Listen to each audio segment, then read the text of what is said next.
Well, hello, good morning, everyone. So, Gamze, hi, Christopher, waiting for you. Yes, I'm here. So it's quarter to the hour.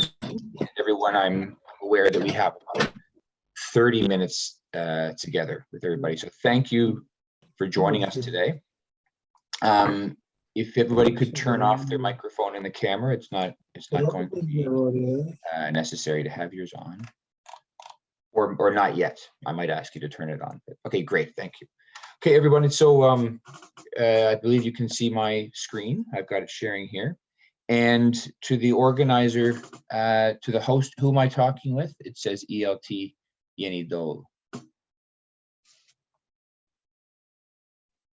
What's the name of the host for today's session from the school? Hava. I am Hava. Can you put it in the chat box? Is it Hava, you said? Okay. Great. Okay. Hava, please let me know about the time in case I'm not paying attention, okay? I will If I'm not careful, let me know a few minutes before we need to finish. I will inform you last 10 minutes. Okay, great. Okay, well, good morning, good morning. Good afternoon, everyone. It's morning for me. Actually, I'm joining you from Canada this morning. I was in Turkey until December, and then I came to Canada to visit some family and so on. But the miracle of the technology means we can be together from wherever we are in the world. So today's session, I'm aware we have about 30 minutes. So I'll be going at a relatively above average pace, a little bit quick, but not too quick that you won't be able to get everything. But just to let you know, at the end of the session, I will be providing my email, and you're more than welcome to email me if you would like to have a copy of this presentation, okay? All right, so let's get started, everybody. The session is on classroom management. My name is Christopher SHEEN. You can feel free to call me Chris, all right? And to get us started, I would like to see if everyone here is at their keyboard, if they're ready to participate. So in the chat box, if you could please answer this question. When was the first book ever printed at Oxford University Press? What year was the first book printed at Oxford University Press? Any ideas? Please put the number in the chat box. 1960. Sevilla says no idea.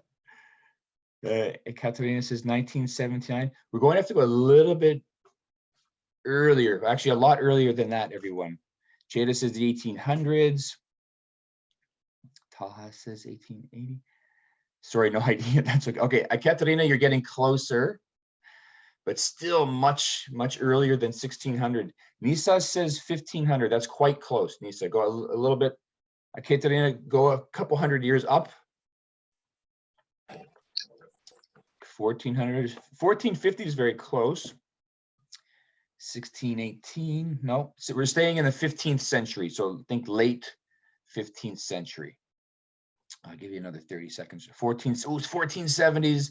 Well, I assume she should know. 1460. 1096. Oh, 1096 is when the first record of the university is mentioned.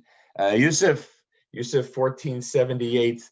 I'm going to guess that that's a lucky guess, or you've got some good Google thumbs, maybe. So Yusuf is correct. It's 1478. That's the record of the first print at Oxford University Press. 1096 is the first mention of the university, of lessons being taught at the university. So yeah, Meltem, wow, I agree. We're the world's oldest university press. And so this is what we do, right? This is our mission statement, let's say. It's about research, scholarship, and publishing worldwide. And everything that we do goes back to the university, and they use the funds, hopefully, to help other people get education. So thank you for putting the answers in there.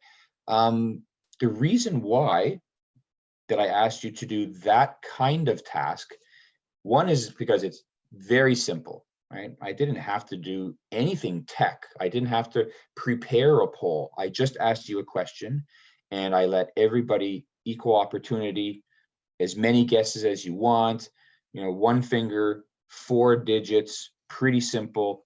It's a task that very low risk, very low investment of yourself, right? It doesn't take much to guess. And so by starting off with something simple like that, even if you're not that interested in the answer, you're kind of interested in the sense that it's like a game. How can I play it? How can I get it correct, right? So those kind of tasks, sometimes either on task or off task of the language, they're just a hook to get people engaged. And so you might want to consider, if you're doing online lessons, to start off with something quick that the kids can do. If it's classroom management, then not only am I looking to see if the kids will engage, I'm also kind of looking for the names that haven't entered anything, right? If I know my class well, if I've got 20 kids or 25 kids, for example, I would quickly be scanning the list of names, and I might say, oh, wait a minute, I didn't see Arzu answer. Arzu, do you have a guess? Right, something like that. So a quick, easy victory to get your class started can really, really help. Okay, so today's session, we'll be going, as I mentioned, rather quickly through it. What's needed for classroom management? What are some routines, some instructions, and I'll reference some tools to motivate. I'm not sure if we'll get through all the tools, but we'll try to get there quickly. Okay, so what's needed? Well, last year, right around this time, there was a quote by Gavin Dudney, and he's a pretty active person in this space of online learning. He's been in it for many, many years now. And when all this stuff happened last year, this shift to online, he made a Facebook post almost a year ago today, almost exactly. And in his Facebook post, he has a lot of followers, and he just said, basically, online teaching, we need to be there for our students, right? It was a new time. A lot of people, myself included, were trying to get familiar with the different platforms that are out there.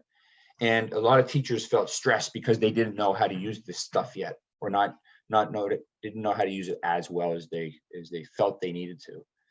So a year ago, simply being there with our students online, not using a lot of the tools, but just making sure that we're there with them, that was quite important at that time. But now, we fast forward a little bit.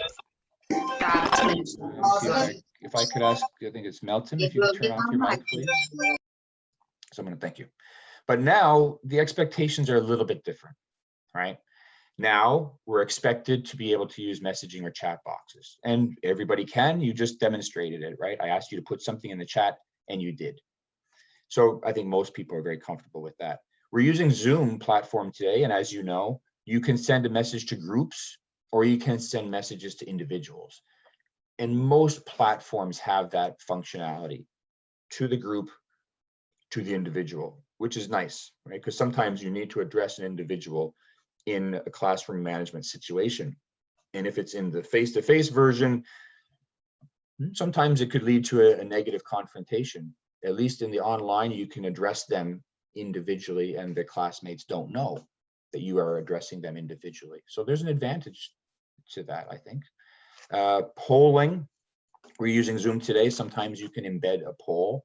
I didn't today just because I thought it would be faster because of time to use the chat box. Polling is a function we need to know.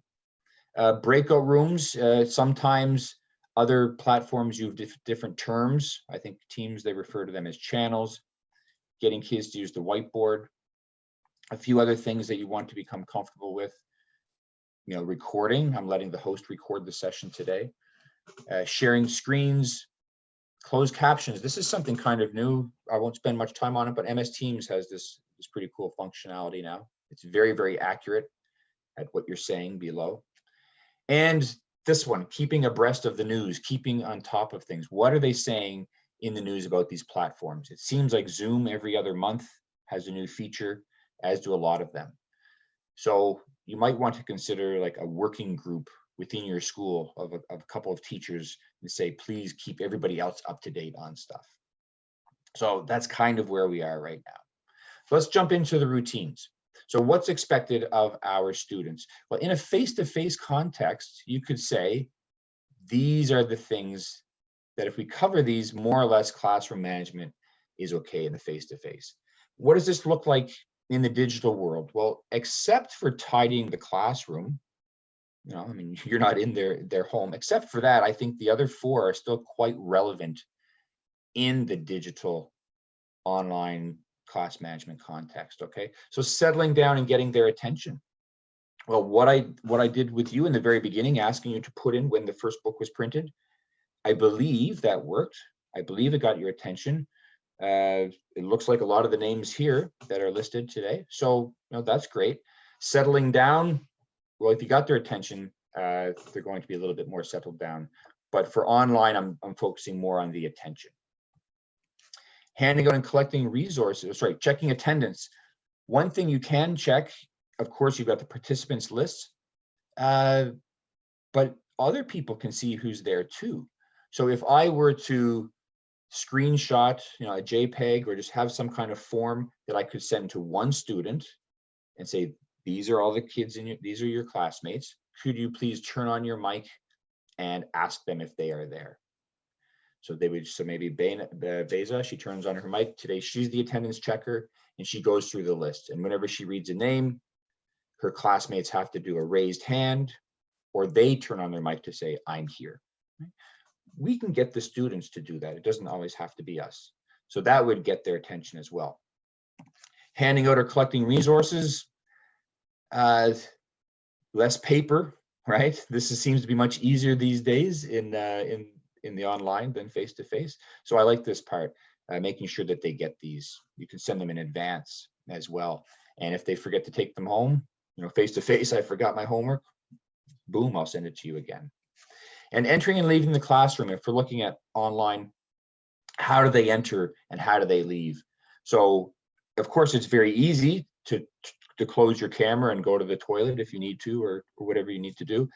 But I still think, just like in face-to-face, the kids should have some kind of routine where they would ask, raise the hand, maybe in the chat box, maybe a separate message to the teacher, may I go to the toilet or something. Try to keep that part as close to the face-to-face as you can. Okay, so if you can approach some of these, this will feel a little bit closer to the face-to-face. So what's expected? Well, in a face-to-face context, you might want to have some class rules posted somewhere, right? And they need to be fair, that's for sure. But how would this look like in an online context? Well, we can do it as well, but let's look at the issue of fairness just for a moment. Why do we want to make sure the rules are fair? Hopefully the sound will be okay here. Hey, wait up! Wait up! That's what kids say. They don't say wait. They say wait up! Hey, wait up! Because when you're little, you're... Sorry. Hey, wait up! Wait up! That's what kids say. They don't say wait. They say wait up! Hey, wait up! Because when you're little, your life is up. The future is up. Everything you want is up. Wait up, hold up, shut up. Mama.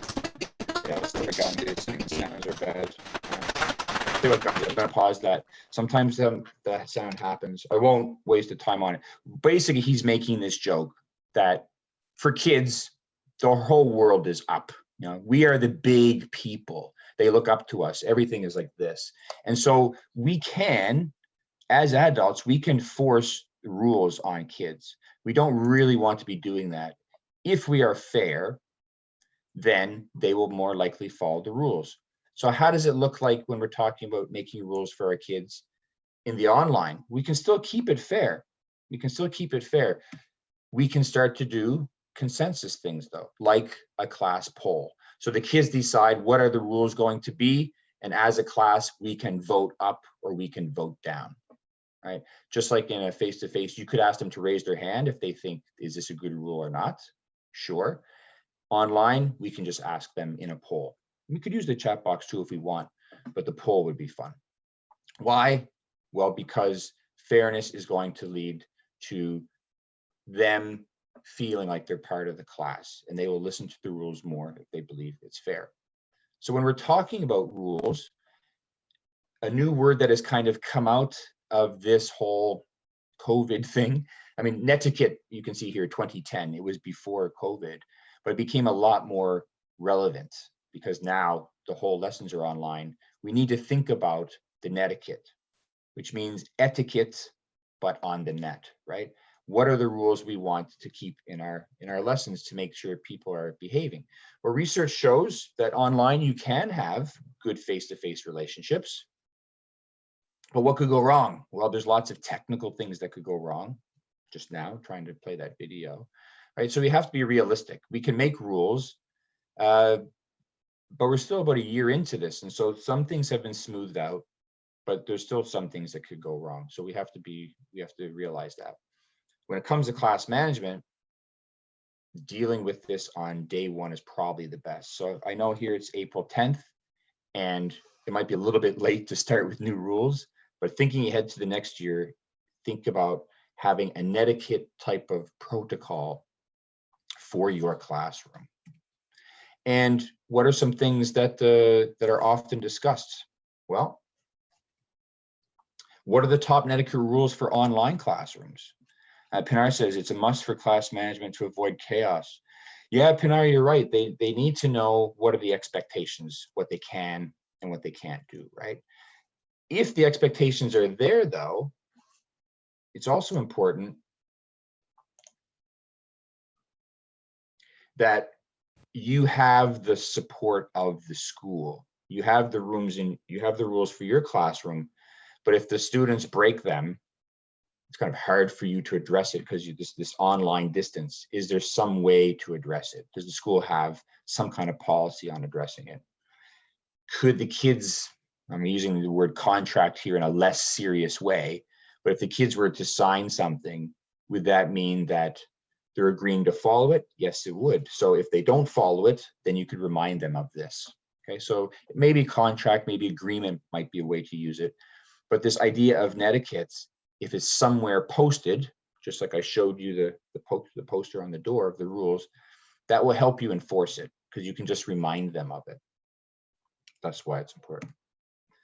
So the next one is about instructional language, and some things in class management, they break down because I find, having watched lots of teachers' lessons, is the breakdown sometimes comes before the lesson starts. The classroom management, I mean, I could call this classroom management instructional language preparation, because a lot of the stuff breaks down in the planning stage, right? So we want to think about not just the classroom management of the netiquette rules and so on, but language that we will be using that will help with classroom management. So we're going to do an activity. It's going to be an art activity. So everyone, if you can get your paper, okay, get your paper, get pencil or a pen, and I'm going to give you some instructions rather quickly here. And if you have A4 paper size, that's even better. And I'd like you to draw something, okay? So I'm going to give you the instructions. Please listen carefully. I'll say each instruction 2 times. Draw your picture, and then I might ask some of you to turn on your camera to show it. So listen closely, okay? All right, here we go. On your paper, and I recommend using as much space as you can. I have several instructions. So on your paper, please draw a square. On your paper, please draw a square. Step 2, above the square, please draw a triangle. Above the square, please draw a triangle. Inside the square, please draw 2 boxes. Inside the square, please draw 2 boxes. Also inside the square, please draw a quadrilateral. Please draw a quadrilateral. Next to the square, please draw 2 triangles. Please draw 2 triangles. And under the triangles, please draw 2 rectangles. Under the triangles, please draw 2 rectangles. Now, above the square, somewhere above, please draw a circle. Please draw a circle. And then finally, on the circle, please draw some lines. On the circle, please draw some lines. All right, so you should have a picture. Now, my picture, I went through the steps. My picture looks like this. Here it is, clean, okay? Could I ask, let me see here, I'm gonna randomly go through this list quickly and see if you're brave enough. Faya Hoja, could I ask you to turn on your camera and show everybody your picture, if you're there?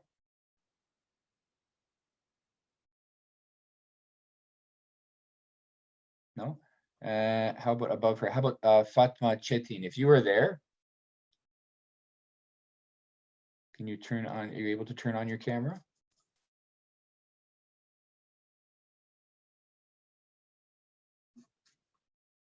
No, maybe you don't have camera permissions. Okay, well, in the interest of time, let's imagine that most of you have a picture that resembles this, but it's not likely like this. In the chat box, if you want to put, if any of yours looks almost the same, Fatima, thank you for letting me know. That's okay. You can keep your camera off. But how about in the chat box? Does your picture look the same, everyone? Mostly the same? What percent would you say your picture looks like my picture? Not really. Nothing's almost. No, not exactly. Oh, almost the same. Seville, I don't have a camera, but I could say that I don't have a door-like thing on my picture. And the rectangles are not so 40%. Wow. Guys, how is this? That you're making me feel like a bad teacher. Nobody drew Can you see my picture? No, actually my camera, mine just turned off as well. That's okay, thank you. House is okay, but not trees. Yeah, here's what I asked everybody to draw, right? We started with, we were aiming for this. I've had other teachers draw this before, so you're not alone if you've had an image like this, okay? Yeah, this is what I asked you to draw. I said a square, but then I said a triangle, but I said the triangle above. I didn't say on, right? And I said 2 boxes. I didn't say squares. So if you drew boxes, you're correct. My language was not correct. I also asked you to draw this one here. I said, draw a quadrilateral.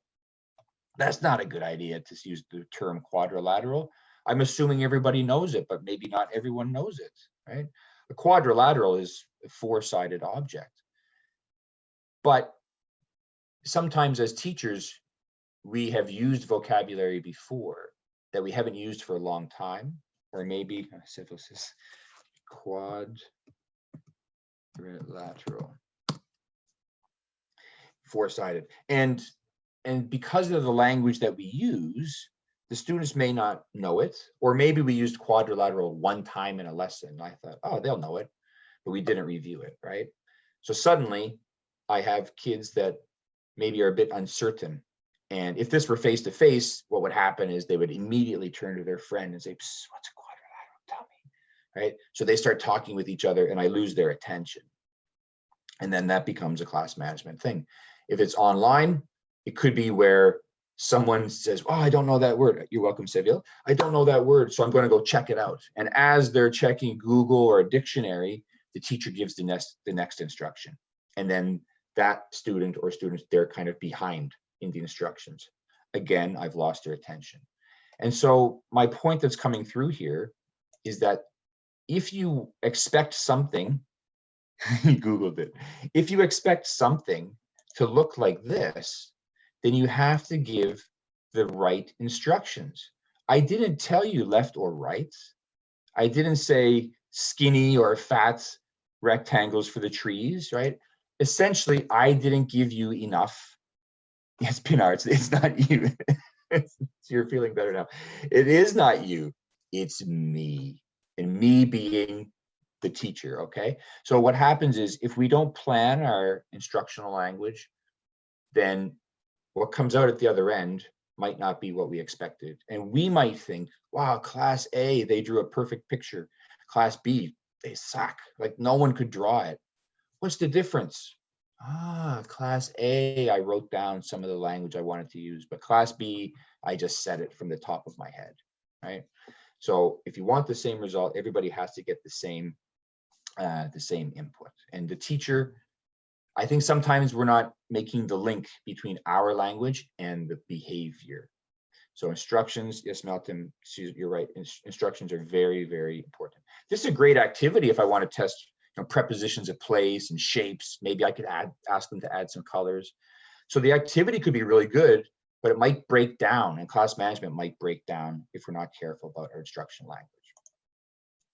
Okay, I'm very conscious of the time here.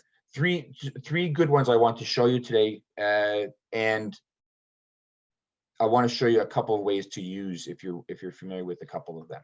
The first one, chat boxes.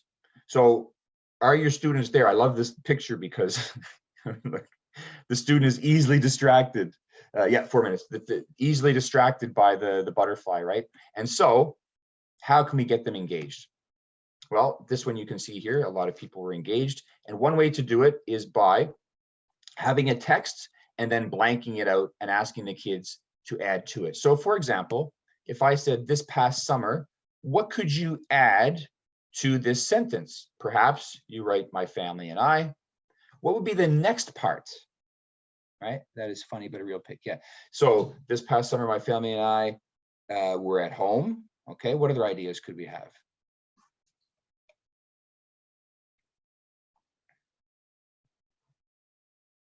I stayed home. Sure. I went to Ankara. Exactly. And so what we do is we give the kids, essentially, we're giving them STEM sentences. We're starting with it. And the kids all put in their ideas, just like you guessing on the dates of the university. This is a low risk, low investment because nobody knows what the answer could be, right? I have a master answer, but if you can't match it, you're not really wrong. You're just taking a guess, but you're engaged with the chat box trying to do the activity, right? And so if you move along like this, I can get the kids engaged by trying to guess what the next sentences are. And then I could follow it up after we do this type of guessing dictation, you could say. Then I could ask them some questions to follow up with that, okay?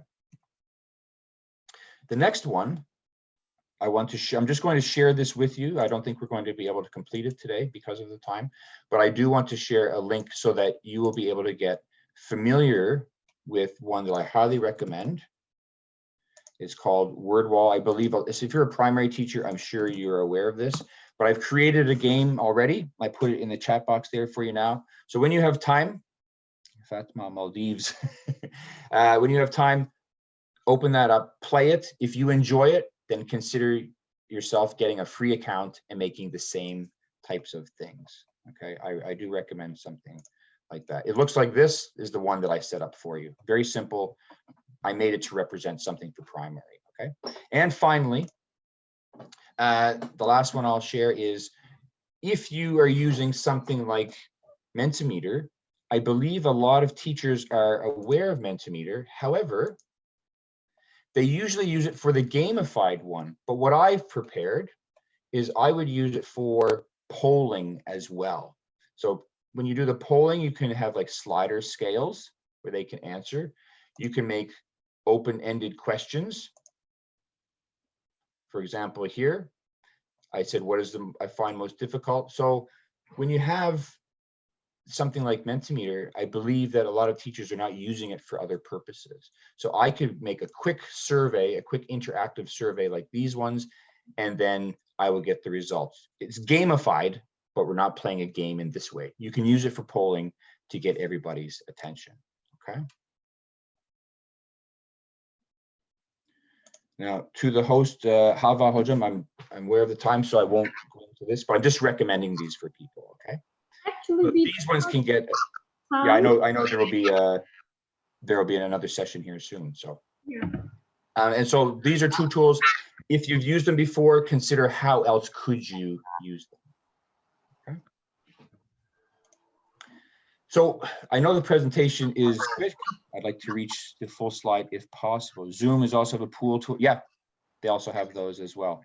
What civility you're saying? I'd like to reach to the full slide if possible. I'm not sure what you mean in that case. I'm not going to open the Mentimeter just because of the time, but I want to show you that you can not always do the games, you can use them as polls. Full slide. Oh, sure, Seville. Yeah, I'm showing you my email in just a moment. So here's a badge, everybody, that we'd like to share with you. We like to issue certificates. I believe the conference will be issuing a certificate, but just for attending this session, if you could, please scan the QR code that's here. And this will lead you to a link of a survey. And then if you fill out the survey, it's just a few questions about the presentation that we did today. And I'm adding a touch there. Okay. Then you can get this this digital badge, which is very nice, and it will have the abstract of today's session, what you learned. And so you can share it with people. If you want to have the printed version, they're very easy to print off as well. Okay. So everyone, that is a very fast 30-minute introduction to online classroom management. But I think you get some quick ideas, right? Using the chat polls a lot, easy things that they can enter, blanking out words. Please, on your own time, go check out WordWall. Very customizable, very engaging. If you're using a platform like Mentimeter, use it for polling, not only for gaming. And think about Netiquette. Think about rules that your kids will need to follow. Yes, Malcolm, I wish we had more time too. This is the conference today. So thank you very much, everybody. I hope this is helpful. And there's my email again, in case you would like to have a copy of this. And I hope you're enjoying the conference, and I hope you enjoy the rest of the sessions. Thank Thank you. you very much, everybody. It was really nice. Thank you for all the information. You're very welcome. Great. Thank you, guys. Enjoy the rest of the day.